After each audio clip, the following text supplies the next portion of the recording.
मेरा नाम प्रियंका है। मैं जैसे ही अंदर दाखिल हुई तो सामने दीवार पर लगी तस्वीर देखकर मेरे होश उड़ गए। मुझे लगा जैसे मेरे सर पर आसमान टूट पड़ा है। मैंने मालिक से सवाल किया कि ये सब क्या है, मेरी तस्वीर यहाँ इस कमरे में क्या कर रही है, और ये इतनी सारी लड़कियां कौन है तस्वीर में, इन सब के साथ क्या किया गया है। इन सारी फोटोज पर लाल रंग का क्रॉस बना हुआ था। एक मेरी ही फोटो थी जो बड़े साइज में वहां लगी थी, लेकिन उस पर कोई क्रॉस नहीं था। शायद मेरी जान अब खतरे में आने वाली थी। मेरे मालिक ने जब मुझे इस तरह के सवाल करते हुए देखा तो उन्होंने चिल्ला चिल्लाकर कहा कि भाग जाओ यहाँ से, चली जाओ यहाँ से, और आइंदा कभी यहाँ पर मत आना। अगर यहाँ तुमने पलटकर आने की कोशिश भी की तो तुम्हारा अंजाम बहुत बुरा होगा। मैं अपने मालिक के शब्द समझ नहीं पाई थी। एक इंसान जिसने कभी मुझसे नजर मिलाकर बात तक नहीं की थी, आज वो मुझसे ऊंची आवाज में बात कर रहा था। अपने मालिक का ऐसा रूप देखकर मेरे पैरों तले से जमीन निकल गई थी। मैं अभी और सच्चाई जानने की कोशिश करती, तभी मेरे मालिक ने मुझे पकड़कर मेरे साथ। मैं गरीब परिवार से संबंध रखती थी। मैं रामपुर के पुराने मोहल्ले में रहती थी, जहाँ सारी की सारी कच्ची आबादी थी। मेरा परिवार भी गरीबी भरी जिंदगी जी रहा था। मेरे पिताजी बीमार थे और मुझसे बड़ी दो जवान बहनों की जिम्मेदारी मेरे सर पर डाल दी गई थी। हमारा कोई भाई नहीं था। मेरी माँ ने मेरी दोनों बड़ी बहनों को पढ़ाया नहीं था। उन्होंने उन दोनों को घरदारी सिखाई थी। लेकिन बदलते हुए समय के साथ साथ जब उन्हें शिक्षा का महत्व पता लगा तो उन्होंने मेरा एडमिशन सरकारी स्कूल में करवा दिया था, क्योंकि इस प्राइवेट स्कूल में पढ़ाने की उनकी हैसियत नहीं थी। मेरी दोनों बहनें आज भी अनपढ़ हैं। गरीब और अनपढ़ होने की वजह से उनके रिश्ते नहीं आ रहे थे। और सबसे बड़ी बहन प्रिया की उम्र तो 35 साल हो गई थी। पिताजी बूढ़े थे और इतने बीमार हो गए थे कि अब उनसे कोई काम नहीं होता था। पिछले 3 सालों से तो वो बिल्कुल कोई काम नहीं कर रहे थे। मेरी माँ ही लोगों के घरों में जाकर काम किया करती थी, जिससे हमारे घर का थोड़ा बहुत गुजारा चल रहा था। इंटर तक पढ़ाई करने के बाद मैं भी घर बैठ गई थी। मेरी माँ कहती थी कि तुम पढ़ी लिखी हो, कोई कामकाज करो, कोई नौकरी तलाश करो, ताकि तुम्हारे पिता का इलाज हो सके और तुम्हारी बहनों की शादी हो सके। मेरी माँ बहुत भोली भाली थी। उन्हें लगता था कि सिर्फ इंटर तक पढ़ने से मुझे किसी बहुत बड़ी कंपनी में नौकरी मिल जाएगी, जिससे मैं अपने घर का सारा बोझ उठा लूंगी। लेकिन ऐसा कुछ नहीं था। आज के ज़माने में डिग्री हासिल किए हुए लोगों को भी अच्छी नौकरी नहीं मिलती, तो मुझे क्या मिलेगी। फिलहाल तो जिस स्कूल से मैंने अपनी शिक्षा हासिल की थी, मैं वहीं पर टीचर की नौकरी कर रही थी। वहां से मुझे जो पैसे मिलते थे उनसे हमारे घर का खर्चा चल रहा था। मेरी बड़ी दोनों बहनें काफ़ी ज़्यादा उम्र की हो गई थी, जबकि मेरी इतनी उम्र नहीं थी। अगर हमारा कोई भाई होता तो वो मेरे पिता का और हमारा सहारा बनता। मैं चाहती थी कि मेरी दोनों बहनों की शादी हो जाए। आज के ज़माने में लोगों को कम उम्र की बहू चाहिए, सीधी बहू चाहिए, घर के सारे काम करने वाली बहू चाहिए, और पढ़ी लिखी बहू चाहिए, और अमीर परिवार की बेटी चाहिए जो खूब सारा दान दहेज लेकर आए। मेरी बहनों में इन सब में से कोई एक भी क्वालिटी नहीं थी, इसलिए उनके रिश्ते लगने में बहुत प्रॉब्लम आ रही थी। मुझे अपनी बहनों की मासूम शक्ल देखकर बहुत अफसोस होता था, और मैं सोचती थी कि मैं अपनी माँ की उम्मीद पर खरी उतरूंगी। उन्हें लगता था कि पढ़े लिखे लोग काफ़ी कुछ कर सकते हैं, इसलिए तो उन्होंने मुझे थोड़ी बहुत शिक्षा दिलवा दी थी। हमारे घर के हालात इतने ख़राब हो गए थे कि सांस लेना भी मुश्किल लगता था। मैं माँ और पिताजी से कहती थी कि आप फिक्र मत कीजिए, मैं कोई ना कोई बंदोबस्त कर लूँगी। मैं कोई अच्छी और दूसरी नौकरी तलाश करूँगी जहाँ मुझे ज़्यादा पैसे मिला करें।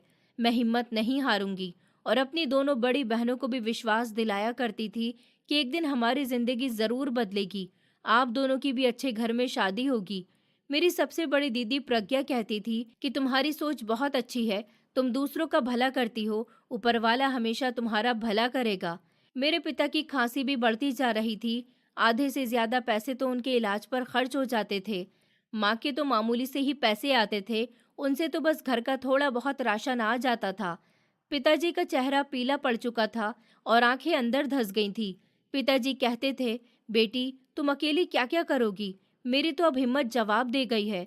तुम सारा दिन बच्चों को पढ़ाती हो, स्कूल से आने के बाद ट्यूशन देती हो, लेकिन फिर भी घर के खर्चे पूरे नहीं होते। मुझे तुम तीनों बहनों की बहुत फिक्र होती है। मेरी तीनों बेटियां जवान बैठी हैं और मैं बिस्तर पकड़ चुका हूँ। मुझे खुद पर अफसोस होता है। पिताजी ने मायूसी से मेरी तरफ देखा। उनकी आंखों में बेबसी साफ नजर आ रही थी। उन्होंने खांसते हुए ऊपर कपड़ा रख लिया था। मैंने कहा, पिताजी, आप फिक्र मत कीजिए, मैं कल से ही किसी दूसरे और अच्छे स्कूल में नौकरी देखूंगी, जहां मुझे ज़्यादा पैसे मिला करें। ऊपर वाला कोई ना कोई रास्ता निकाल देगा, आप बस दवाई टाइम पर खाइए। मैंने मजबूत अंदाज में कहा और उनके सिरहाने पड़ी खाली दवाई की शीशी को मुट्ठी में दबा लिया। अंदर से मैं खुद बहुत डरी हुई थी और मुझे अपने भविष्य का कोई रास्ता दिखाई नहीं दे रहा था।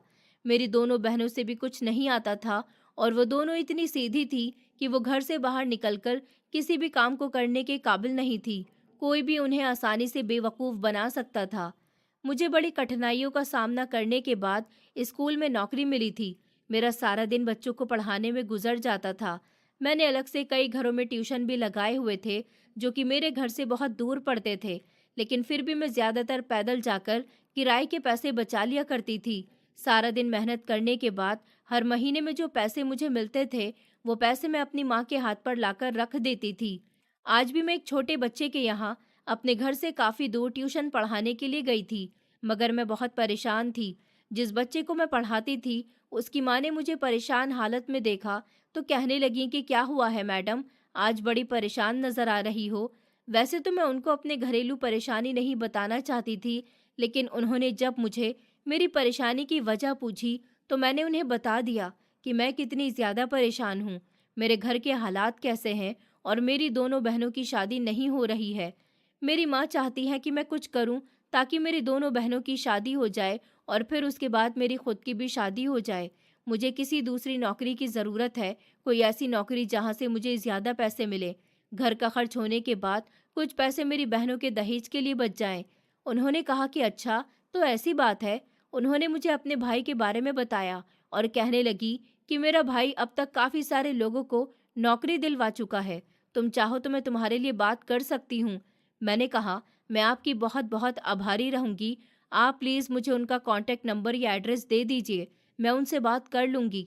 अगले दिन मैं उनके दिए हुए एड्रेस पर उनके भाई के पास चली गई थी। उसका नाम रविंद्र था। उन्होंने मुझसे पूछा कि तुम कैसी नौकरी चाहती हो? मैंने कहा, कैसी भी नौकरी हो, मैं इंटर तक पढ़ी लिखी हूँ, मुझे कोई भी ऐसी नौकरी दिलवा दीजिए जो मेरी एजुकेशन के हिसाब से परफेक्ट बैठे और जहाँ मुझे ज़्यादा पैसे मिल सके। मैं ओवर टाइम करने के लिए भी तैयार हूँ, मुझे सिर्फ ज़्यादा पैसों की ज़रूरत है। उन्होंने कहा कि रामपुर में या इंडिया में तो ऐसी कोई नौकरी नहीं है। मैं अक्सर दूसरी कंट्रीज़ में भी लोगों को नौकरी करने के लिए भेज चुका हूँ और वो सभी अच्छे कारोबार से अपना भविष्य बना चुके हैं। तुम चाहो तो मेरे साथ लंदन चलो, मैं तुम्हारा वीज़ा लगवा देता हूँ, वहाँ जाकर तुम्हारी किस्मत बदल जाएगी। मैंने कहा, लेकिन मैं जवान लड़की लंदन में काम कैसे करूँगी? मेरे माता पिता मुझे कभी वहाँ नहीं भेजेंगे। उन्होंने कहा, तुम्हें अपने माता पिता को वहाँ जाने के लिए राज़ी करना होगा। तुम्हारे जैसी न जाने कितनी लड़कियाँ बाहर विदेश में गई हैं और अपना भविष्य संवार कर वापस आ गई हैं और आज यहाँ आकर ऐश कर रही हैं। देख लो, तुम्हारे पास बहुत अच्छा ऑफर है, तुम्हारी किस्मत बदल सकती है। मैंने कहा, वो बात आपकी ठीक है, लेकिन मेरे पास तो पासपोर्ट बनवाने के लिए भी पैसे नहीं है। वीज़े के हज़ारों रुपए कहाँ से लाऊंगी? मेरा तो रोज़ का गुजारा भी मुश्किल है। मैंने अपनी हकीकत उसके सामने रख दी थी, क्योंकि मेरे हालात किसी से ढके छुपे नहीं थे। वो थोड़ा सा मुस्कुराया, फिर कहने लगा कि तुम फिक्र मत करो, मेरा ये सालों का काम है, लोगों की नौकरी लगाना। मैं तुम्हारी मुश्किल चुटकियों में आसान कर दूंगा। मैं तुम्हारे वीज़ा और टिकट के पैसे खुद भरूंगा। तुम बस वहां जाकर पैसे कमाकर मेरे पैसे उतार देना। मुझे तुम पर भरोसा है, क्योंकि मुझे मेरी बहन ने तुम्हारे बारे में बताया था और अपनी बहन की खातिर ही मैं तुम्हारी मदद करने के लिए तैयार हुआ हूँ। रविंद्र ने बेहद हमदर्दी से मुझसे बात की थी। मुझे ऐसा लगा जैसे अंधेरे में रोशनी की बड़ी किरण मिल गई हो। मैंने उसे एक फरिश्ता समझ लिया था और कहा कि मैं आपका यह एहसान सारी जिंदगी नहीं भूलूंगी रविंद्र भैया। मैं दिन रात एक करके आपके पैसे चुका दूंगी, ये मेरा आपसे वादा है। मैंने जज्बात में बहकर कहा था, क्योंकि मेरी आंखों में उम्मीद की चमक आ गई थी। बात ये तय हुई थी कि बाहर जाने के बाद मैं कमाकर उसके पैसे उतार दूंगी। मैंने जब अपने घर जाकर ये खबर सुनाई तो मेरे माता पिता का चेहरा उदासी से लटक गया था। उन्होंने कहा, बेटी, तुम जवान हो और लड़की हो, अगर तुम लड़का होती तो हम बेझिझक तुम्हें बाहर भेज देते।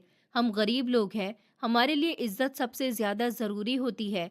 मैंने कहा, माँ, आप मेरा विश्वास कीजिए, मैं आपका भरोसा कभी टूटने नहीं दूंगी। और आपकी बेटी जैसे जा रही है वैसे ही वापस भी आएगी। हमारी जिंदगी बदल जाएगी।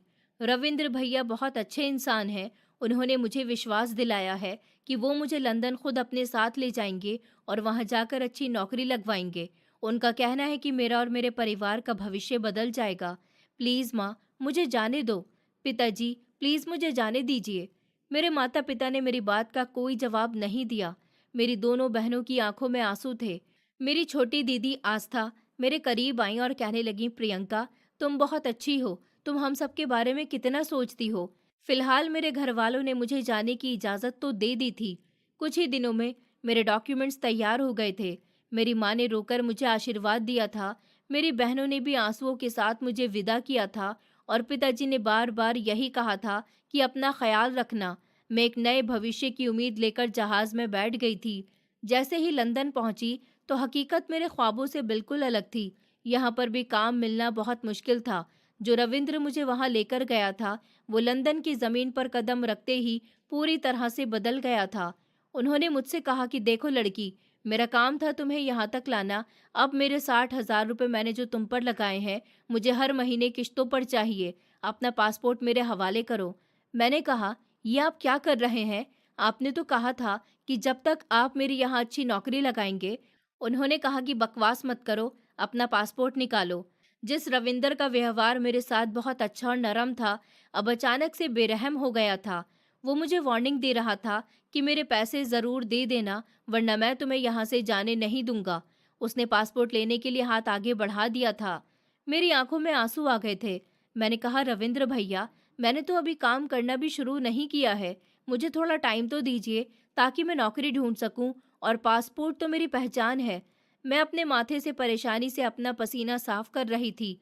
मुझे ये बहुत डर लग रहा था। ये अनजान देश था। मैं कभी दूसरे शहर तक नहीं गई थी, लेकिन यहाँ 7 समंदर दूर इस अनजान देश में आकर मेरे साथ इतना बड़ा धोखा हो जाना मेरा दिल दुखा रहा था।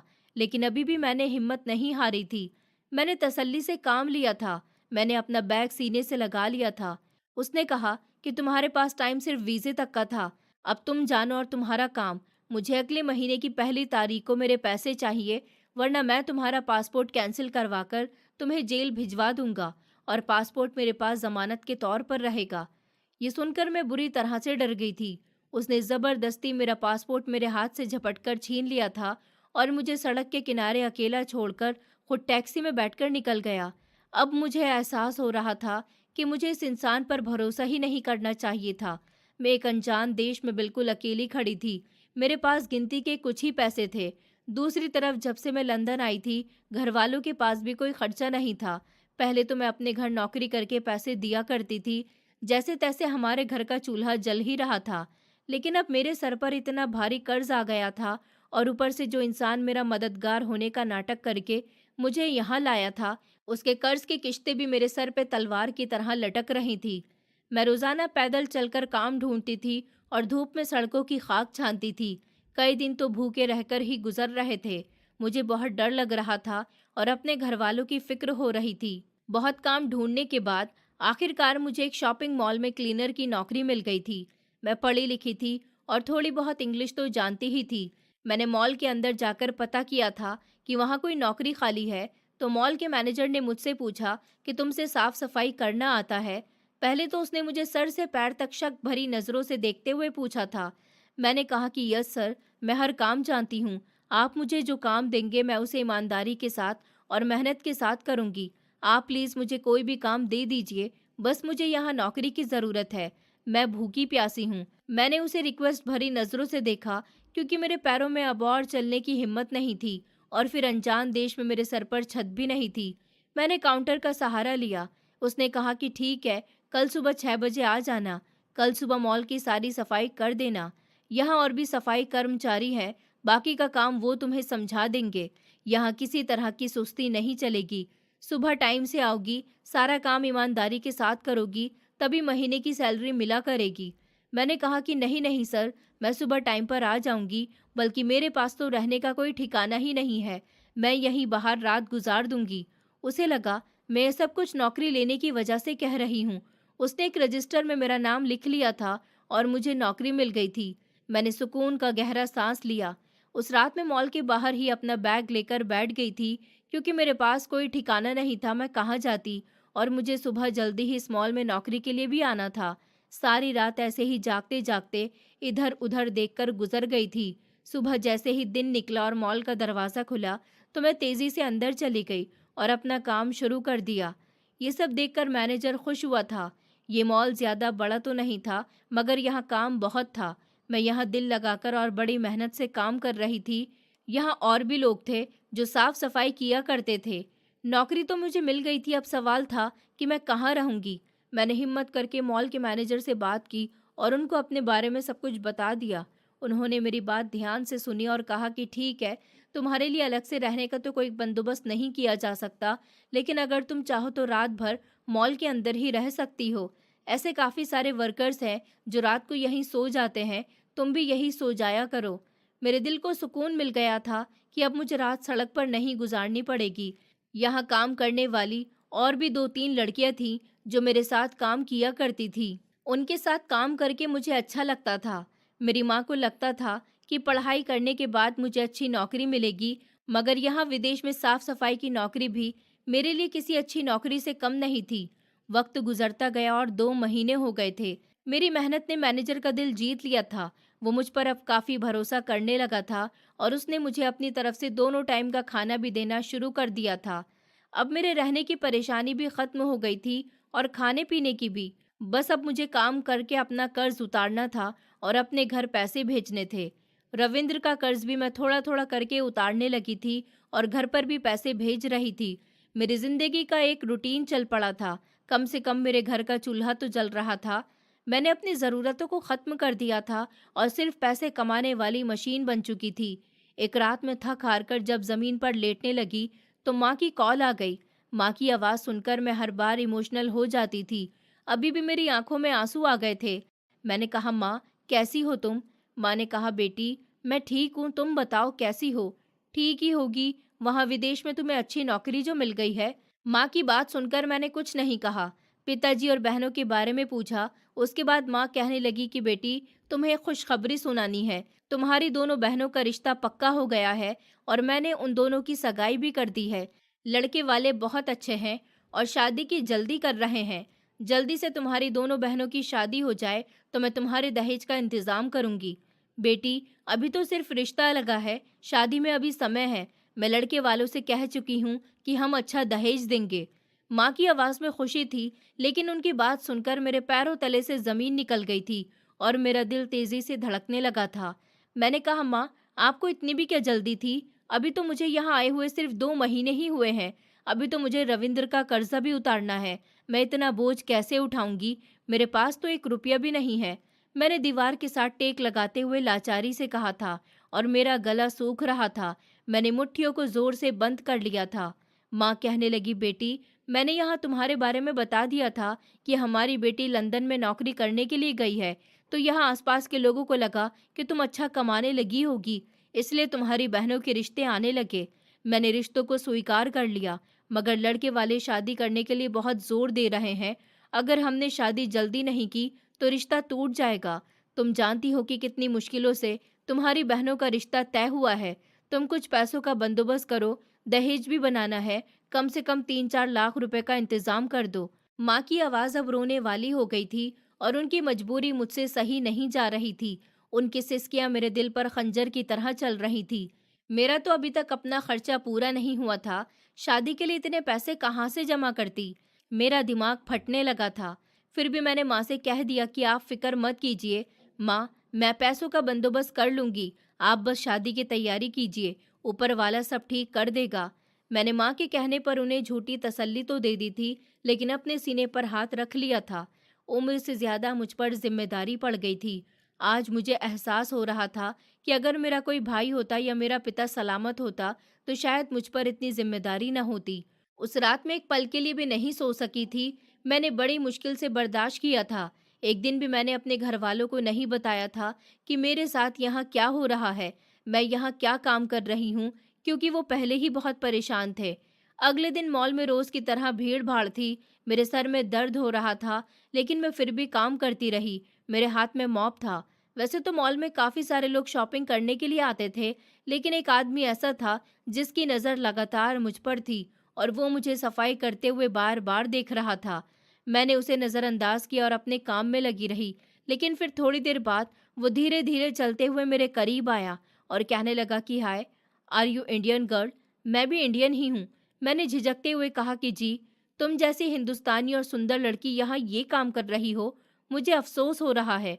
उसने अपनी जेब से कुछ पैसे निकालकर मेरी तरफ बढ़ाए और कहने लगा, ये मेरी तरफ से तुम्हारे लिए हैं, सिर्फ हमदर्दी के तौर पर रख लो। मैंने कहा कि नहीं सर, मैं यहाँ नौकरी करती हूँ, मुझे जितने पैसे मिलते हैं मैं उसमें खुश रहती हूँ, मुझे आपकी हमदर्दी की ज़रूरत नहीं है। उसने कहा कि मैं एक हिंदुस्तानी हूँ और तुम भी हिंदुस्तानी, सिर्फ हिंदुस्तानी होने के नाते तुम्हें ये पैसे मदद के तौर पर दे रहा हूँ, बाकी मेरा कोई गलत इंटेंशन नहीं है। मैंने फिर से इनकार किया तो वो कहने लगा कि मेरी खुशी के लिए ही रख लो, मैं दोबारा यहाँ नहीं आऊँगा और तुम्हारे मैनेजर से शिकायत करूँगा। उसके कहने पर मैंने मजबूरन वो पैसे अपने पास रख लिए थे और उसके बाद वो वहाँ से चला गया था। उस दिन एक अजीब सा मोड़ आ गया था। अगले दिन जब सुबह सवेरे मॉल का गेट खुला और मैं दरवाजे साफ करने के लिए बाहर आई तो मैंने देखा कि सड़क पर अचानक एक काले रंग की महंगी गाड़ी आकर रुकी, जिसके शीशे नीचे हुए तो वही आदमी गाड़ी में मौजूद था। तुम वही हो ना जिससे कल मेरी बात इस मॉल के अंदर हुई थी? मैं यहाँ नहीं आया हूँ, यहाँ से गुजर रहा था तो तुम मुझे दिखाई दे गई, सोचा तुमसे बात करता चलूं। मेरी बात सुनो, इधर आओ। मैं उसकी गाड़ी के पास गई। उसने अपनी गाड़ी का इंजन बंद कर दिया था। मैंने कहा कि जी सर, आपको कोई काम है क्या? उसने सर हाँ में हिलाया और सावधान अंदाज में गाड़ी से बाहर निकलकर खड़ा हो गया। दिमाग में खतरे की घंटी बजी। उसने मुझसे कहा कि मैं तुम्हें अपने घर पर नौकरी देना चाहता हूँ। जो काम तुम यहाँ करती हो, वही काम मेरे घर पर करना। साफ सफाई करना। तुमसे खाना बनाना आता है? मैंने कहा कि जी आता है। उसने कहा तो ठीक है, किचन भी तुम्हें ही संभालना है। वैसे तो मेरे घर में काफ़ी सारे नौकर हैं, लेकिन तुम हिंदुस्तानी हो, इसलिए मुझे अच्छा नहीं लग रहा कि तुम इस मॉल में परेशान हो रही हो। मैं तुम्हें इस मॉल से भी अच्छी सैलरी दूंगा। मैं खामोशी के साथ उसे देखती रह गई। उसकी बात हजम करना मेरे लिए मुश्किल था। मैं फिर बिना कोई जवाब दिए वहां से तेजी से अंदर चली गई। मैंने ना उसे हाँ में जवाब दिया था और ना ही ना में। वो मुझे आवाज़ दे रहा था, लेकिन मैंने उसे नज़रअंदाज कर दिया, क्योंकि मैं नहीं चाहती थी कि जो परमानेंट नौकरी मुझे मिली हुई है वो भी मेरे हाथ से चली जाए। मुझे डर था कि पता नहीं ये आदमी मुझसे कैसा काम करवाना चाहता है, और अकेले आदमी के घर का काम करना मुझे थोड़ा अजीब और ख़तरनाक महसूस हो रहा था। लंदन जैसे देश में एक गरीब और परदेसी जवान लड़की का किसी भी मुसीबत में फंस जाना बहुत आसान था। उस दिन तो मैंने उसे कोई जवाब नहीं दिया था, लेकिन फिर हर रोज़ ऐसा ही होता था कि वो कभी मॉल के अंदर आ जाता तो कभी मॉल के बाहर मुझसे टकरा जाता था और बार बार एक ही बात कहता था कि देखो प्रियंका, अगर तुम मेरे पास काम करोगी, मेरे घर का खाना बनाओगी, साफ सफाई करोगी, तो मैं तुम्हें 2 साल का एडवांस डबल सैलरी दूंगा और रहने के लिए भी तुम्हें फ्री में क्वार्टर दिया जाएगा। मेरे घर में तुम ही नहीं, बाकी कई ऐसी हिंदुस्तानी लड़कियां नौकरी पर लगी हुई हैं। कई दिन ऐसे ही गुजर गए थे, लेकिन एक दिन उसने मुझे एक ऐसा ऑफर दिया जिसने मेरे दिमाग की हर रग को हिलाकर रख दिया था। उसने नोटों की एक गड्डी मेरी तरफ की। मैंने कहा मुझे आपकी नौकरी नहीं चाहिए सर, मैं अपनी इस नौकरी में ही बहुत खुश हूँ, प्लीज़ मुझे तंग मत कीजिए। मैंने सख्त और दो टूक अंदाज में उसे जवाब दिया था और अपनी नज़रें चुरा ली थी। मैंने उसके हाथ में मौजूद पैसों की तरफ देखने से परहेज किया। उसने कहा कि मैं तुम्हें तंग नहीं कर रहा, मैं तुम्हारी मजबूरी समझता हूँ। 2 साल की डबल सैलरी से तुम्हारे घर की सारी प्रॉब्लम सॉल्व हो जाएगी। तुम अपनी बहनों की शादी कर सकती हो, तुम अपने पिता का इलाज कर सकती हो। उसकी बातें मुझे अजीब सी महसूस हुई थी। वो मेरे बारे में कैसे जानता था? मैं सोचने लगी थी कि कहीं मेरे साथ कुछ गलत ना हो जाए। मैं एक गरीब जवान लड़की थी और पैसों की लालच इंसान को अंधा कर देता है, लेकिन वो मेरी कमजोरी पर वार कर रहा था। मैंने कहा आपको मुझ में ऐसी भी क्या खास बात नजर आई जो आपने मुझे इतनी बड़ी ऑफर दी है, और मेरी घरेलू परेशानियों के बारे में आप कैसे जानते हैं? मेरी आवाज़ में शक और गुस्सा साफ नजर आ रहा था। उसने कहा कि सिर्फ एक हिंदुस्तानी होने के नाते मैं तुम्हारी मदद कर सकता हूँ। तुम्हें नहीं पता कि यहाँ लंदन में भोली भाली लड़कियों का इस तरह बिना किसी पहचान के रहना सुरक्षित नहीं है। मैं खुद इंडिया से हूँ, इसलिए सब कुछ बहुत अच्छे से जानता हूँ। मुझे तुम्हारी शराफत पसंद आई और कोई बात नहीं है। मैंने यहाँ के मैनेजर से और स्टाफ के लोगों से तुम्हारे बारे में सुना है। उन्हीं लोगों से मैंने तुम्हारी सारी इन्फॉर्मेशन निकाली है। मैं आज आखिरी बार तुम्हारे पास आया हूँ। आइंदा कभी नहीं आऊँगा और ये सोच लेना कि तुम्हारे पास ये आखिरी मौका है। इतना कहकर वो शीशा चढ़ाकर वहाँ से चला गया था और मैं सड़क पर खड़ी रह गई थी। मैं सोच में गुम हो गई थी। रात को मैं यहाँ इस बंद मॉल की ठंडी ज़मीन पर लेटी हुई थी, जहाँ चारों तरफ अंधेरा ही अंधेरा था। न मैं किसी से मिल सकती थी, मैं अपनी ज़िंदगी के सबसे बड़े फैसले के बीच झूल रही थी। एक तरफ वो अनजान हिंदुस्तानी आदमी था और उसका ऑफर था, और दूसरी तरफ मेरे परिवार की इज्जत, बहनों की शादी का बोझ था। मैंने करवट बदली और अपना मोबाइल उठा लिया, जिसके स्क्रीन पर माँ का नंबर जगमगा रहा था। मैंने गहरा सांस लिया और कॉल उठा ली। बेटी, तुमने कुछ सोचा? लड़के वाले अपनी तारीख बताकर चले गए हैं। अगर कल तक हमने उन्हें फाइनल तारीख नहीं दी तो वो रिश्ता तोड़ देंगे। माँ की आवाज़ में एक अजीब सी कपकपाहट और डर था, जिसने मेरे दिल को बुरी तरह से चीर दिया था। वो फ़ोन पर ही फूट फूट कर रोने लगी। मैंने कहा, माँ, आपको कहा था ना कि मैं पैसों का बंदोबस्त कर रही हूँ। आप उनको कॉल करके डेट पक्की दीजिए। मेरी आवाज़ में एक झूठी मजबूती थी जो मैं माँ को दिखाना चाहती थी। कहाँ से आएंगे इतने पैसे बेटी तुम्हारे पास? तुम्हारे पिता की हालत भी दिन ब दिन खराब हो रही है। दवाइयों का खर्चा अलग है। मैं तो बिल्कुल टूट चुकी हूँ। माँ ने हिचकी लेते हुए अपनी बेबसी का इजहार किया। मैंने कहा, माँ, मैंने एक जगह बात की है, मुझे कल ही एडवांस मिल जाएगा। आप बिल्कुल फिक्र मत करो, मैं कल शाम तक आपको पैसे भेज दूंगी। मैंने माँ को विश्वास दिलाया और फ़ोन काट दिया। मेरा दिल तेज़ी से धड़क रहा था। मैंने पैसों के लालच और अपनी मजबूरी के हाथों हथियार डाल दिए थे। मुझे इस आदमी की ऑफ़र कबूल करनी थी। अगले दिन मॉल में काम करते हुए मेरा ध्यान लगातार भटक रहा था। मैं बार बार मॉल से बाहर जाकर उस आदमी को तलाश कर रही थी। कुछ ही देर में वो अपनी काली गाड़ी लेकर वहां से गुजर रहा था। मैंने उसे रोक लिया। उसने गाड़ी के शीशे नीचे किए तो मैंने कहा, मैं आपकी ऑफ़र एक्सेप्ट करने के लिए तैयार हूँ। मुझे आपकी सारी शर्तें मंजूर है। मैंने बिना बात को मोड़ दिए डायरेक्ट बात की। उसने कहा कि मुझे पता था कि तुम मान जाओगी। तुम एक समझदार लड़की हो और अक्लमंद इंसान कभी इतना अच्छा मौका हाथ से नहीं जाने देते। गाड़ी में बैठे आदमी के चेहरे पर जीत भरी मुस्कुराहट आ गई थी। उसने पीछे का दरवाज़ा खोलकर इशारा किया कि इसमें बैठ जाओ। उसकी आवाज़ में एक अजीब सा सुकून था। मैंने कहा, पहले मुझे बताइए कि मुझे क्या करना होगा, मेरी सैलरी का क्या तरीका होगा, क्योंकि मेरा दिल अभी भी आंदेशों का शिकार था और मैं किसी भी खतरे से बचना चाहती थी। उसने कहा, तुम्हें डरने की ज़रूरत नहीं है। ये लो तुम्हारी 2 साल की एडवांस डबल सैलरी, और कल सुबह अपना सामान लेकर इस एड्रेस पर आ जाना। उसने एक भारी लिफाफा मेरी तरफ बढ़ाया और साथ ही एक कार्ड भी दिया, जिस पर एक एड्रेस लिखा हुआ था। मैंने कांपते हुए हाथों से वो लिफाफा ले लिया था।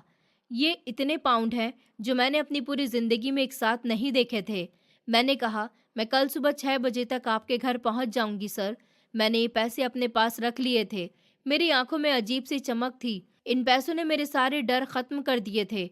उस रात मैंने मनी एक्सचेंज किया और सारी रकम इंडिया अपनी माँ के अकाउंट पर ट्रांसफ़र कर दी थी।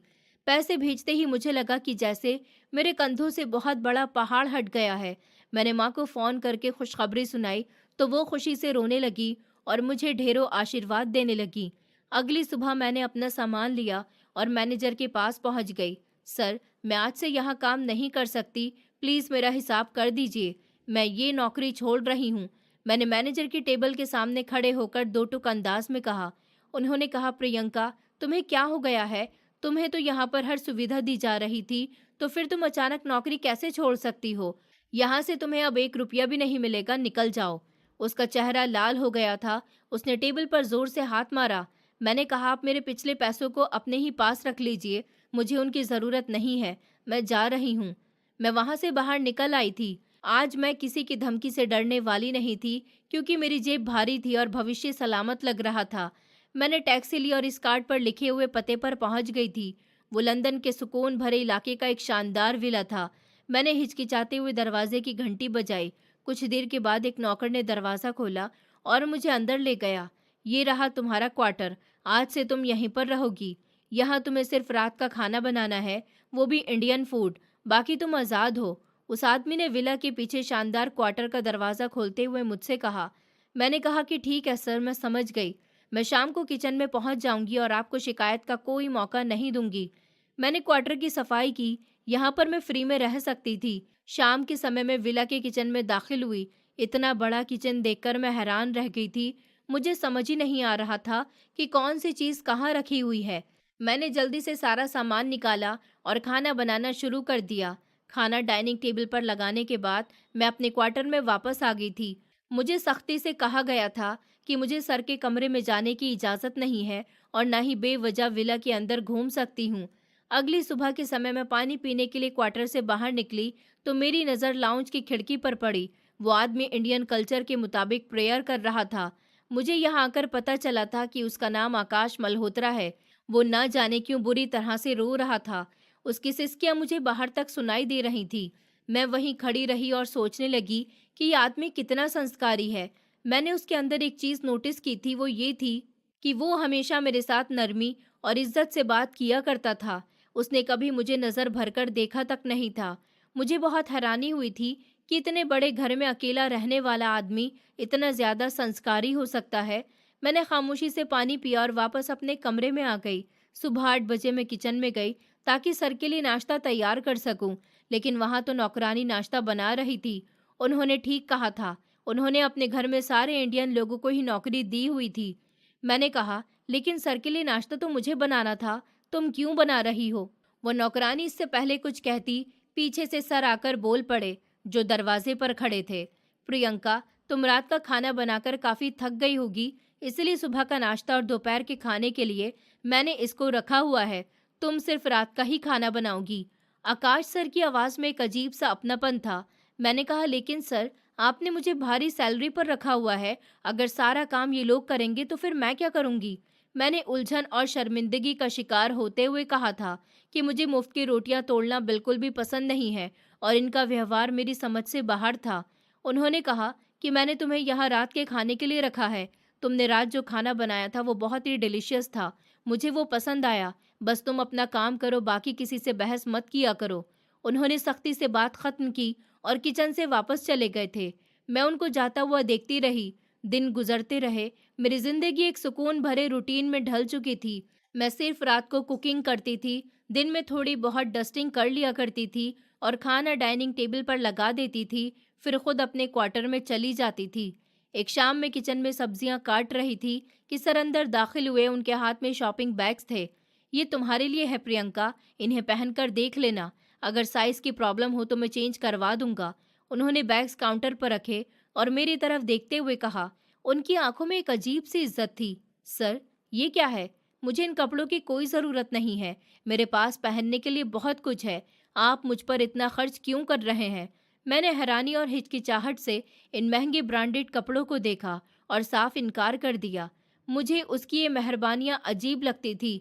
उन्होंने कहा, तुम मेरे घर की मेंबर हो। मैं अपने घर के सभी लोगों का इसी तरह से ख्याल रखता हूँ। ये कपड़े तुम्हें पहनने होंगे। मैं कोई इनकार नहीं सुनूंगा। उसने हुक्म दिया और वहां से चला गया। मैं बैग्स खोलकर इन कीमती कपड़ों को देखती रह गई। अब तो दिन ब दिन उसकी मेहरबानियां बढ़ती जा रही थी। वो जब कभी बाजार जाता, मेरे लिए ढेर सारे कपड़े और इस्तेमाल करने की चीजें लेकर आता था। घर का कोई काम मुझे नहीं करने देता था, बल्कि बाकी नौकरों से काम करवाया करता था। अगर मैं कभी उसके सामने घर की डस्टिंग करने लग जाती थी, तो वो मेरे हाथ से झाड़ू छीन लेते और कहते कि तुम इतना ज्यादा काम करने के लिए यहाँ पर नहीं आई हो। तुम बस आराम से बैठो और शाम के मेन्यू के बारे में सोचो। मैं शर्मिंदा होकर अपने क्वार्टर में आ जाती थी। मैं खुश थी कि जिंदगी अच्छे से चलने लगी थी, लेकिन उसकी मेहरबानियाँ, उसका मीठापन और उसका इस तरह यूं हर समय मेरी फिक्र करना, ये सब मुझे अच्छा लगने लगा था। शुरू में जो मुझे उससे डर लगता था, वो अब पूरी तरह से खत्म हो चुका था। वो एक शरीफ और इज्जतदार आदमी था, जिसकी जिंदगी सिर्फ संस्कारों और ऊपर वाले की लीला में गुजर रही थी। एक दोपहर लाउंज के दरवाजे पर खड़े होकर मैंने इज्जत से पूछा कि सर, आज शाम के खाने में आप क्या खाना पसंद करेंगे? मैंने सोचा आज आपके लिए इंडियन फूड में कुछ इंटरेस्टिंग सा बना लूं। वो सोफे पर बैठे हुए लैपटॉप पर अपना कुछ काम कर रहे थे। उन्होंने कहा कि जो तुम्हारा दिल करे वो बना लो प्रियंका। तुम्हारे हाथ का बना हुआ हर खाना मुझे पसंद आता है। तुम बहुत ही मेहनत करती हो। उसने लैपटॉप से बिना नजर हटाए जवाब दिया था और उसके अंदाज की नमी ने मेरे दिल में एक अजीब सी हलचल मचा दी थी। मैंने कहा कि आप मुझ पर बहुत मेहरबान हैं सर। मैंने कभी सोचा भी नहीं था कि इस अनजान देश में मुझे कोई ऐसा घर, ऐसा सुकून मिलेगा। मैंने उसको थैंक यू बोला। मेरी आवाज़ थोड़ी सी भारी हो गई थी। उन्होंने कहा कि इंसान को हमेशा अच्छे की उम्मीद रखनी चाहिए। प्रियंका, तुम एक सच्ची और समझदार इंसान हो और तुम इसी सुलूक की हकदार हो। जाओ अपना काम करो, उसने मुस्कुराते हुए कहा। मैं किचन में आ गई थी, लेकिन मेरा दिमाग लगातार उसी के बारे में सोच रहा था। मुझे ऐसा महसूस होने लगा था जैसे मुझे उससे मोहब्बत हो चुकी है। वो सिर्फ 30 साल की उम्र का ही तो था और मैं 21 साल की थी। मैं अक्सर रात को अपने क्वार्टर की खिड़की से उसके कमरे की रोशनी को देखती रहती थी। वो आधी रात तक जागता रहता था और हाथ जोड़कर ऊपर वाले से प्रार्थना करने में बिजी रहता था। मैं उसके करीब जाना चाहती थी और उसके बारे में सब कुछ जानना चाहती थी, लेकिन मेरी कभी इतनी हिम्मत ही नहीं होती थी कि उसके कमरे में जाऊं या उसके उसूलों को तोड़ूं। वो दुनिया से बिल्कुल अलग था और उसको ऊपर वाले के करीब रहना बहुत पसंद था। वो घर में नौकरों से ज्यादा बात नहीं करता था, सिवाय मेरे। भले ही हर किसी के साथ हमदर्दी से पेश आता था। प्रियंका, जरा बाहर आओ, ये सामान तो अंदर रखो, मैंने किचन के लिए राशन मंगवाया है। एक दिन वो गेट पर खड़ा हुआ मुझे आवाज दे रहा था। डिलीवरी वाला सामान रख चुका था। जी सर, मैं अभी आती हूँ। उसने मामूली सा सामान मुझे दिया और भारी सामान खुद लेकर अंदर आने लगा। शायद उसे मेरी थोड़ी सी भी तकलीफ गवारा नहीं थी। मेरी नजरें बार बार उसकी तरफ उठ रही थी। इस विला की खामोशी, उसका मुझ पर मेहरबान होना, उसके संस्कार, मेरी बढ़ती हुई दिलचस्पी, सब मिलकर एक अजीब सा शहर बन रहे थे। विला में मेरी जिंदगी खुशी भरे रूटीन के मुताबिक चल रही थी। मैं रोज अपने हिस्से के काम पूरी ईमानदारी से करती थी। मेरे दिल में आकाश सर के लिए इज्जत और मोहब्बत के जज्बात गहरे होते जा रहे थे। वो मेरे हर काम की तारीफ करते थे और मुझे कभी उन्होंने नौकर होने का एहसास ही नहीं होने दिया था। उनका व्यवहार इतना ज्यादा शराफत से भरा हुआ था कि मैं अक्सर हैरानी में डूब जाती थी। उन्होंने कहा, प्रियंका, किचन में राशन कम हुआ करे तो तुम नौकर को बता दिया करो, वो ले आया करेगा। और कुछ पैसे मेरी तरफ बढ़ाकर कहने लगी, ये पैसे रख लो, मेरे पीछे तुम्हें जिस चीज़ की भी ज़रूरत हो वो भी मंगा लेना। उनकी आवाज़ में हमेशा की तरह एक ठहराव था। मैंने कहा कि सर, मेरे पास पैसे हैं, आपने मुझे पहले ही काफ़ी सैलरी दी हुई है, मैं उसी में ले आऊँगी, आप तकलीफ़ मत कीजिए। मैंने पैसे लेने से साफ इनकार कर दिया था और इज्जत से हाथ पीछे कर लिए थे। मुझे उनके पैसों पर हाथ साफ करना बिल्कुल भी पसंद नहीं था। उन्होंने कहा कि तुम्हें जो कहा गया है वो करो। प्रियंका, तुम्हारी सैलरी तुम्हारे घर वालों के लिए है, घर का खर्च मैं खुद उठाऊंगा, बहस मत किया करो। उन्होंने ज़बरदस्ती पैसे मेरे हाथ में थमा दिए थे और सख्ती से मुझे बाजार जाने का हुक्म दिया। उनके हुक्म भरे अंदाज के सामने मेरी एक नहीं चली और मैं बाजार अपनी पसंद का सामान लेने के लिए चली गई थी। मैं जैसे ही शाम का खाना बनाने के लिए किचन में आई तो वो भी वहां पर आ गए थे। वो हमेशा की तरह अपनी शराफत भरे अंदाज में थे। उनकी नज़रें झुकी हुई होती थी। मैंने भी जल्दी से नज़र झुका ली थी। वो कहने लगे कि मैंने तुमसे कितनी बार मना किया है कि तुम डस्टिंग मत किया करो और सामान समेटना तुम्हारा काम नहीं है, तुम बाज क्यों नहीं आ जाती? उन्होंने इतने ज़्यादा गुस्से से मुझसे सवाल किया कि मेरे हाथ कांपने लगे। मैंने कहा कि सर, सारा दिन कुछ भी करने को नहीं होता, मैं फ्री बैठकर थक जाती हूँ, मुझे कुछ तो करने दिया कीजिए, ये मेरा फ़र्ज़ है। उन्होंने कहा कि तुम्हारा काम सिर्फ रात का खाना बनाना है, घर में बाकी जो नौकर हैं वो किया करेंगे। जो तुम्हारा काम है वो तुम्हें दिया गया है और जो उनका काम है वो लोग वो करते हैं। मैं लाचारी से उन्हें देखती रह गई। शाम को मैंने अपने क्वार्टर में बैठकर माँ को फ़ोन मिलाया। मेरी बहनों की शादी करीब आ गई थी और मैं जानना चाहती थी कि सारी तैयारियां कैसी चल रही हैं। माँ कहने लगी कि बेटी, तुमने तो हमारी ज़िंदगी ही बदल दी है। देखा, शिक्षा कितनी ताकतवर होती है।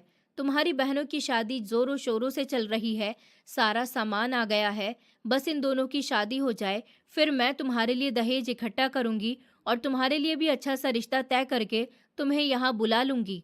फिर तुम्हारी शादी कर दूंगी तो मुझे और तुम्हारे पिता को सुकून मिल जाएगा। माँ की आवाज़ में इतनी खुशी थी कि मेरा दिल सुकून से भर गया था। मैंने मुस्कुराते हुए कहा कि माँ, आप फिक्र मत करो, आपको पैसों की ज़रूरत हो तो मुझे बता देना, मेरा मालिक बहुत अच्छा है, आप बस मेरी दोनों दीदी की शादी धूमधाम से करो। मैं बात करते करते क्वार्टर की खिड़की से लॉन में झांकने लगी। मेरा दिल खुशी से भर गया था। माँ कहने लगी कि तुम्हारा मालिक कैसा है बेटी, क्या वो तुम्हें तंग तो नहीं करता? मुझे तुम्हारी बहुत फिक्र रहती है, तुम वहाँ अकेली हो, तुमने हमारे लिए क्या कुछ नहीं किया। माँ ने अपनी परेशानी जाहिर की। मैंने हंसकर कहा कि माँ, आपका डर बिल्कुल ठीक है, मेरे मालिक बहुत अच्छे हैं, बहुत शरीफ हैं, मैं यहाँ बहुत सुकून से हूँ। मैंने उनको तसल्ली दी और फ़ोन बंद कर दिया। मेरा दिमाग जल्दी से आकाश सर की तरफ पलट गया था। मेरी मोहब्बत उनके लिए एक जुनून का रूप ले रही थी। उनकी मेहरबानी और उनकी शराफत मुझे उनका दीवाना कर चुकी थी। वो तो हमेशा प्रार्थनाओं में मगन रहते थे।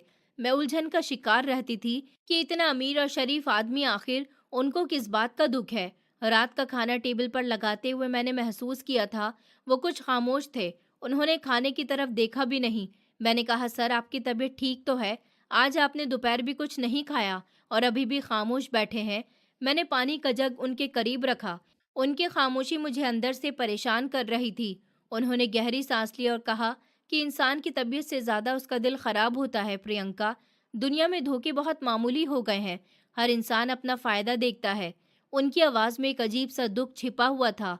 मैंने प्लेट में चम्मच साइड पर रख दिया और कहा, आप जैसे शरीफ इंसान को किसने धोखा दिया है सर? आप तो सबका भला सोचते हैं। आपको तो हमेशा खुश रहना चाहिए। मैंने हमदर्दी से उनकी तरफ देखा और मेरा दिल उनकी उदासी पर कटकर रह गया था। मैं उनका दुख बांटना चाहती थी। वो कहने लगे कि कभी-कभी हम खुद को धोखा देते हैं। हम दूसरों की अच्छाई देखकर अपनी बुराइयां भूल जाते हैं और यही सबसे बड़ी सज़ा है। उनकी बातें बहुत गहरी और उलझी हुई थी, जिनका मतलब मेरी समझ में नहीं आया था। वो लगातार ज़मीन की तरफ देख रहे थे। मैंने कहा कि आप परेशान ना हो सर, ऊपर वाला सब ठीक कर देगा। मैं आपके लिए अच्छी सी स्वीट डिश बनाकर लाती हूँ। आपका मूड फ़ौरन ठीक हो जाएगा। मैंने माहौल को हल्का करने की कोशिश की थी और किचन की तरफ पलट गई। मैं उन्हें किसी भी कीमत पर उदास नहीं देख सकती थी। उन्होंने कहा कि तुम बहुत ही अच्छी इंसान हो प्रियंका। तुम्हारी यही अच्छाई और मासूमियत तुम्हें हर मुसीबत से बचाएगी। तुम बहुत सच्ची हो। उन्होंने मेरे पीछे से आवाज़ दी थी और मैं मुस्कुराते हुए किचन में दाखिल हो गई थी। उनके शब्द मेरे दिल में एक अजीब सी हरकत पैदा कर रहे थे। दिन इसी तरह से गुजरते रहे और मेरा दिल उनके लिए बेचैन रहने लगा। मैं चाहती थी कि वो मुझसे अपने दिल की बात कहें और अपना दुख मेरे साथ शेयर करें। मैं उनके हर काम पर नज़र रखने लगी थी। वो पूरी तरह से दुनिया से कटे हुए थे। विला के अंदर न कोई मेहमान आता था और ना ही वो कभी आउटिंग पर जाते थे। बस अपने ऑफिस जाते और ऑफिस का टाइम ऑफ होते ही घर वापस आ जाते थे। एक दिन मैंने उनके लिए गिफ्ट लेने के बारे में सोचा और मैं उनको बिना बताए मार्केट से उनके लिए गिफ्ट लेने चली गई थी। मैं उनके लिए एक सुंदर और कीमती वॉच लेकर आई थी, जो कि बहुत सुंदर थी। मैंने वो बॉक्स उनकी तरफ बढ़ाते हुए कहा कि ये आपके लिए है सर। आप मुझ पर कितने एहसान करते हैं। ये मेरी तरफ से आपके लिए एक छोटा सा गिफ्ट है। इसे एक्सेप्ट कर लीजिए। मेरी नज़र शर्म से झुक गई थी। मेरा दिल ज़ोर ज़ोर से धड़क रहा था। उन्होंने कहा कि तुम्हें इन चीज़ों पर पैसा बर्बाद करने की क्या ज़रूरत थी? तुम्हारे पैसे तुम्हारी बहनों की शादी के लिए हैं। तुम क्यों फिजूल खर्ची कर रही हो? उन्होंने बॉक्स हाथ में लिया और नाराज़गी से मुझे टोक दिया। उनकी आंखों में नाराज़गी के साथ साथ हल्की सी हैरानी भी थी। मैंने कहा, पैसे बर्बाद नहीं हुए हैं सर। जब आप इसे पहनेंगे तो मुझे बहुत अच्छा लगेगा। प्लीज़ सर, आप इसे रख लीजिए। मैंने उन्हें इंसिस्ट किया और उनके चेहरे की तरफ देखने की कोशिश की। मेरी नज़रें उनकी आंखों पर जमी हुई थी। उन्होंने कहा कि ठीक है, मैं इसे रख लेता हूँ, थैंक यू। लेकिन आइंदा तुम अपनी कमाई अपने पास ही रखना, मुझ पर खर्च करने की ज़रूरत नहीं है। उन्होंने नरमी से कहा और बॉक्स को अपने सीने से लगा लिया। उनके इस रिएक्शन ने मुझे अंदर तक शर्मीला कर दिया था। इसके बाद मैंने महसूस किया कि वो मुझसे थोड़ा और नरम हो गए थे। वो मुझसे मेरी फैमिली के बारे में पूछते रहते थे। मेरे पिता की बीमारी और मेरी बहनों की शादी के मामले पर वो पूरे ध्यान से मेरी बातें सुनते थे। मैं बिना किसी हिचकिचाहट के उन्हें सब कुछ बता देती थी। उन्हें मुझ पर अंधा भरोसा हो चुका था। वो मेरे मालिक कम और मेरे हमदर्द ज़्यादा बन चुके थे। मेरी मोहब्बत अब एक खामोश रिएक्शन में बदल चुकी थी। मैं उनके एहसानों तले दब चुकी थी। अगर वो मुझे जान देने का कहते तो वो भी मैं हंसकर देने के लिए तैयार थी। एक शाम में किचन का काम खत्म करके अपने क्वार्टर की तरफ जा रही थी कि उन्होंने मुझे लाउंज में रोक लिया और कहने लगे कि प्रियंका, मैंने तुम्हारी माँ के अकाउंट में कुछ पैसे ट्रांसफ़र कर दिए हैं ताकि तुम्हारी बहनों की शादी में कोई कमी न रह जाए। उन्होंने एक स्लिप मेरी तरफ बढ़ाई और सुकून भरे अंदाज में मुझे खबर दी थी। मैं पत्थर बनी खड़ी रह गई थी और कहने लगी, ये आपने क्या किया है सर? आपने मुझे पहले ही 2 साल की एडवांस सैलरी दी है। मैं ये एहसान कैसे उतारूंगी? मैं गरीब परिवार से हूँ। मैंने स्लिप को हाथ लगाकर बिना घबराहट के साथ कहा था। मेरी आंखों में आंसू आ गए थे। उन्होंने कहा कि तुम्हें यह एहसान उतारने की ज़रूरत नहीं है। तुम मेरे घर का हिस्सा हो और तुम्हारी परेशानी मेरी परेशानी है। तुम बस खुश रहा करो। इतना कहकर वो अपने कमरे की तरफ पलट गए थे और मैं उनको जाता हुआ देखती रही। मेरे होठों से उनके लिए दुआएं निकलने लगी थी। उस रात तक मुझे देर रात तक नींद नहीं आई थी। मेरा दिल अजीब सी बेकरारी का शिकार था। मैं उस आदमी की मोहब्बत में पूरी तरह से जकड़ चुकी थी। मैंने फैसला कर लिया था कि मैं उनकी और ज़्यादा सेवा करूंगी और कभी उन्हें शिकायत का मौका नहीं दूंगी। वो कुछ दिनों से मुझे कुछ बीमार और कमज़ोर से लग रहे थे। उनकी आवाज़ भी थकी हुई सी थी और वो अब अपने ऑफिस के काम के लिए भी घर से बाहर कम जाते थे। ज़्यादातर अपने कमरे में ही रहते थे। रात को मुझे उनके कमरे से रोने की दर्दनाक आवाज़ आती थी। मैंने सोचा कि अब मुझे उनका ख्याल रखना चाहिए। कल सुबह मैं खुद उठकर उनके लिए चाय नाश्ता तैयार करूंगी और उनके सारे काम खुद ही करूंगी। मेरा दिल एक अजीब से जज्बे के लिए धड़क रहा था और मैं सुबह होने का बेसब्री से इंतजार करने लगी ताकि उनकी सेवा कर सकूं। सूरज की किरणें मेरे क्वार्टर की खिड़की के अंदर आ रही थी। जब मेरी आंख खुली तो मैंने खिड़की की तरफ देखा तो काफी समय हो चुका था। ये एक मामूली सी बात थी क्योंकि सर सुबह जल्दी उठ जाते थे और सुबह को आरती करते हुए उनकी आवाज़ मुझे मेरे कमरे तक आती थी। मुझे ऐसा लग रहा था जैसे आज उनकी तबीयत ठीक नहीं है या उनके सर में बहुत तेज़ दर्द हो रहा है। आकाश सर, जो हर समय मेरा इतना ख्याल रखते थे और मुझे कभी कोई तकलीफ भी नहीं होने देते थे। मैंने सोचा अगर वो ठीक नहीं है तो आज मुझे भी उनका ख्याल रखना चाहिए। यही सोचते हुए मैंने किचन का रुख किया था और उनके लिए अच्छी सी चाय बनाई थी। मैं चाय का कप एक ट्रे में रखकर उनके कमरे की तरफ चल पड़ी थी। जैसे ही मैंने अंदर कदम रखा तो मेरे होश ही उड़ गए थे क्योंकि उनके कमरे के सामने वाली दीवार पर मेरी एक बड़ी सी फोटो लगी हुई थी। यहाँ और भी लड़कियों की फोटो थी, लेकिन वहां पर मेरी फोटो को एक हॉल के दायरे में हाईलाइट किया गया था। किस हद तक ये भयानक साजिश थी, मुझे कुछ समझ नहीं आया।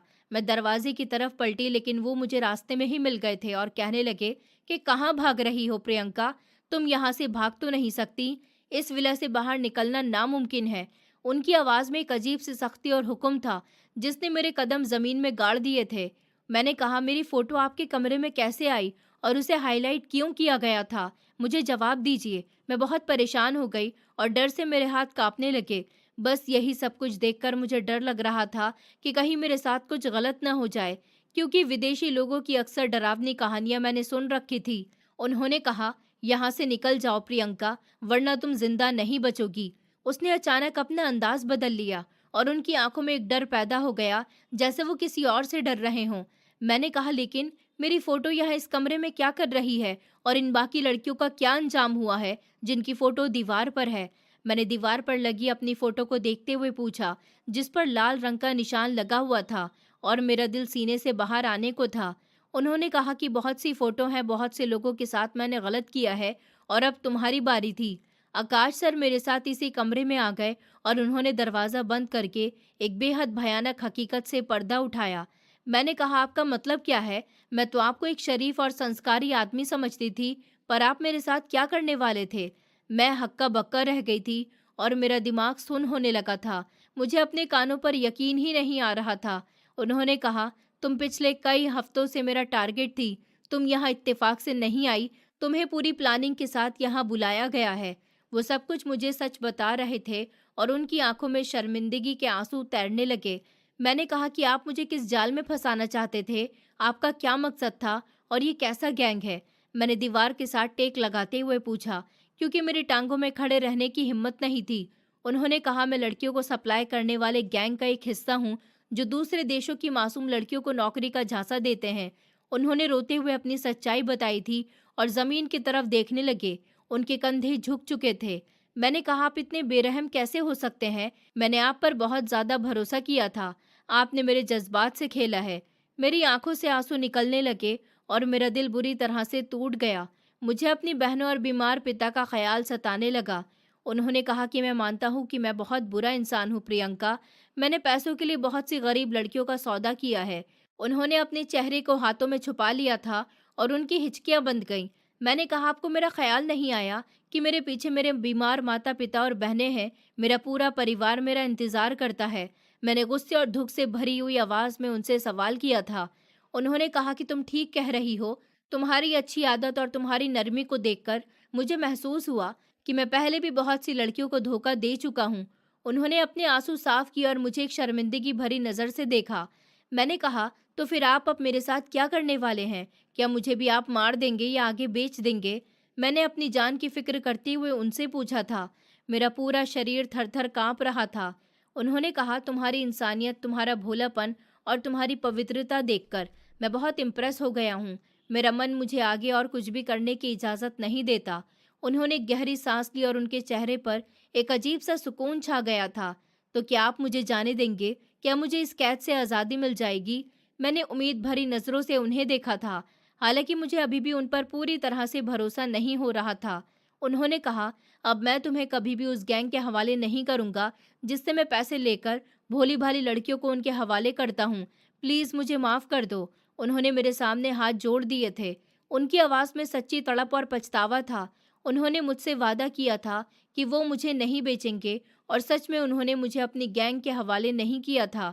उन्होंने मुझे कुछ पैसे दिए और कहने लगे कि ये पैसे पकड़ो और यहाँ से फ़्लाइट बुक कराओ और अपने देश वापस चली जाओ।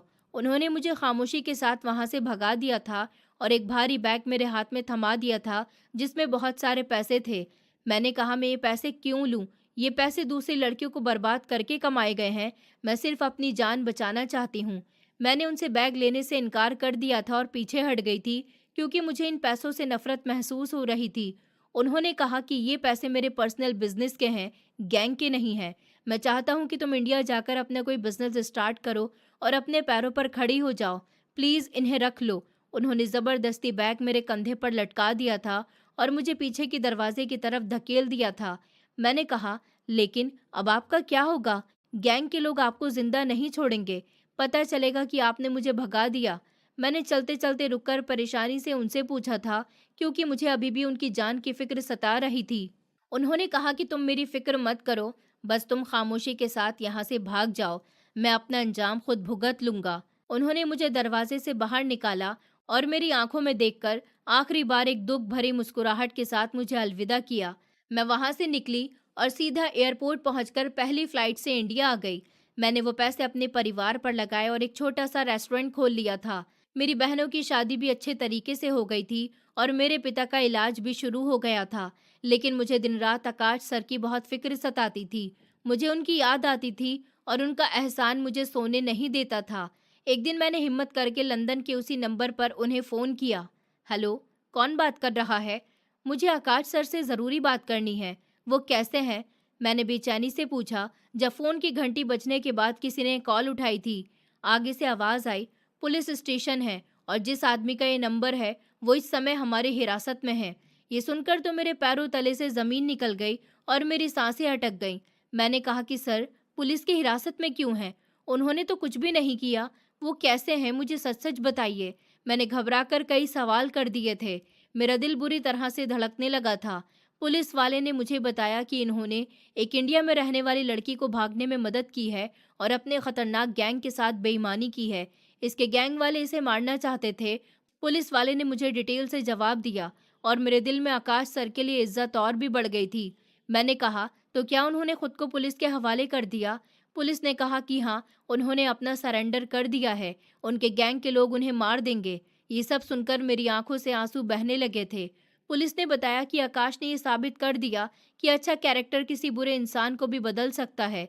पुलिस वाले की बात सुनकर मुझे शिद्दत से महसूस हुआ था कि उनको भी मेरे कैरेक्टर और मेरी सच्चाई नहीं बदला था। मैंने कहा, क्या मैं उनसे फ़ोन पर बात कर सकती हूँ? मैं उन्हें छुड़वाना चाहती हूँ। मेरे पास पैसे हैं, मैंने तड़प कर कहा, और मेरा दिल चाहा कि मैं आज ही उड़कर लंदन पहुँच जाऊँ और उनके सारे एहसानों का बदला चुकाऊँ प्लीज़। इंस्पेक्टर ने कहा कि उन्होंने सख्ती से मना कर दिया है और कहा है कि तुम कभी भी यहाँ मत आना, और अगर तुम यहाँ आई तो तुम्हारी जान को फिर से खतरा हो सकता है। गैंग के लोग अभी पूरी तरह से पकड़े नहीं गए। हम लोग उनको पकड़ रहे हैं और जल्द ही पूरी गैंग सलाखों के पीछे होगी। पुलिस वाले ने मुझे सर का आखिरी मैसेज पहुंचा दिया था जिसने मेरे कदम वहीं पर रोक दिए थे। मैं यहाँ आराम से कैसे जिंदा हूँ जब वो मेरी वजह से जेल की काल कोठरी में है? मैंने बेबसी से रोते हुए अपने आप से कहा था। मेरा दिल फटने लगा था। आकाश सर ने कहा था कि तुम्हें यहाँ आने की बिल्कुल भी ज़रूरत नहीं है। मैंने जो किया मुझे उसकी सज़ा मिलने दो।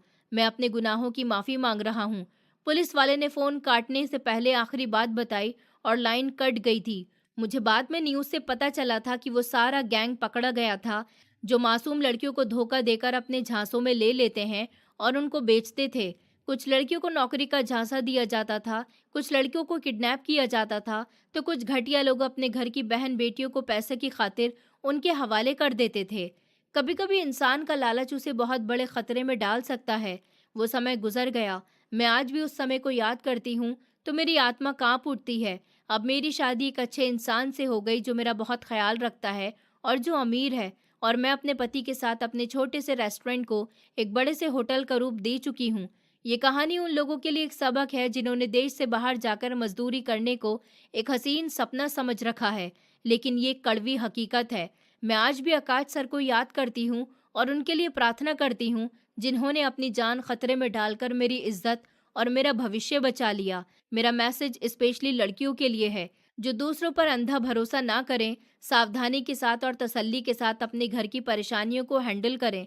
अकेले कोई भी काम ना करें, अकेले किसी भी देश में ना जाएं, क्योंकि अकेली लड़कियों को टारगेट करना ऐसे गैंग के लोगों के लिए बहुत आसान होता है। इसलिए अपना ख्याल रखिए और हो सके तो अपने ही देश में रहकर अपनी परेशानियों का हल निकालिए। दोस्तों, उम्मीद करती हूँ आपको हमारी कहानी पसंद आई होगी।